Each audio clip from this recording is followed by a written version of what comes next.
The criminal and civil penalties for white-collar crime are extensive, including incarceration, fines, restitution, and forfeiture. Sometimes corporate defendants negotiate agreements with the government to avoid prosecution.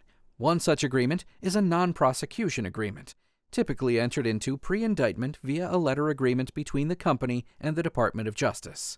Another kind of agreement is a deferred prosecution agreement entered into post-indictment before a court. Both kinds of agreements generally provide for payment of fines and the appointment of a monitor to ensure future compliance, among other terms. The Securities and Exchange Commission also allows for non-prosecution and deferred prosecution agreements with the Commission. A person convicted of a white-collar offense may face incarceration, probation, or supervised release. Most statutes establish minimum and maximum prison terms and fines.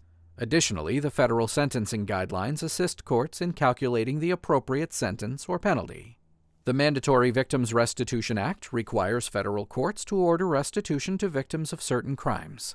Additionally, federal courts have discretionary authority under the Victim and Witness Protection Act to order restitution to victims of most federal crimes.